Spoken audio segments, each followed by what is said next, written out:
அஇஅதிமுக ஆட்சி காலத்துல நிறைவேற்றப்பட்ட திட்டங்கள் நிறைய திட்டங்கள் இப்போ வந்து டிஎம்கே ஆட்சியில தடைப்பட்டிருக்காங்க. அதுல அம்மா உணவு திட்டங்கிறது மெயினான ஒரு திட்டம். அப்புறம் லேப்டாப் வழங்குறது, கறவை மாடு வழங்குறது, இதெல்லாம் நீங்க எப்படி பாக்குறீங்க?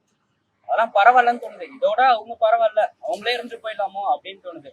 எங்க வீட்டுலலாம் எங்க அப்பா எப்பவுமே திமுக போட மாட்டாரு, ரெட்டலை மட்டும் தான் போட்டு வர்றாரு. எங்க வீட்டுல திட்டுவாங்க, திமுக போட்டுவாங்க, திமுக போட்டுவாங்க. எங்க அப்பா ரெட்டலை தான் போட்டாரு. அப்பதான் தோணுச்சு, எங்க அப்பா நானே திட்டுவாங்க, ஏன்பா இப்படி இருக்க, அதான் ஆயெல்லாம் சொல்றாங்க திமுக போடணும்.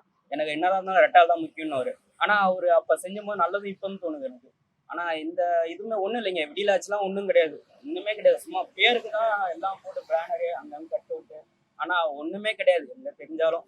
சும்மா வாய் வார்த்தா சொல்லியா, ஸ்டாலின் வராரு விடியல் தர போறாருன்னா இல்ல, ஸ்டாலின் வந்தாரு விடியல்லாம் போயிடுச்சு எல்லாரும். மெயின் கவர்மெண்ட்டை திருத்தணும். அவங்க கவர்மெண்ட் இவங்க ஆளுங்க அவங்க திருத்தினாதான் நாடு உருவாக்கும். ஏங்க இந்த இவ்வளவு நேரம் இந்த ஒரு பஸ் ஸ்டாப் தானே இது, இந்த பஸ் ஸ்டாப் எப்படி இருக்கணும்? இந்த பஸ் ஸ்டாப் பாருங்க, இப்போ ஒரு அம்மா குழந்தை வச்சுன்னு உட்காடுறாங்க, அந்த பஸ் ஸ்டாப் கிரிவல பாதைன்றாங்க. திருவண்ணாமலை மெயின் கிரிவல பாதை. மக்கள் மக்கள் டயர்டுல உட்காருவாங்க. இது ஒரு இடம், இந்த உட்கார்ந்த இடத்த இந்த பஸ் ஸ்டாப்ல ஒரு சரியில்லை. முன்னாடி ஒரு அம்மா கீழே குழந்தை வச்சு விழுந்துருப்பாங்க. இந்த ஹெல்ப் பண்ணதுனால எப்படி சொல்றது, குழந்தை தப்பிச்சிச்சு. இந்த ஒரு முடியலாம தான் வந்து உட்காராங்க. இந்த ரெஸ்ட் இடமே நிழற்கூட கட்டினது இதுவே சரியில்லை. அவங்களால இதுவே பண்ண முடியும் போது எப்படி மக்களுக்கு எல்லாம் பண்ணிடுவாங்க? அதான் ஒண்ணுமே கிடையாது. இதை ஃபர்ஸ்ட் சீரமைக்கணும். எப்படி இருக்கு பாருங்க.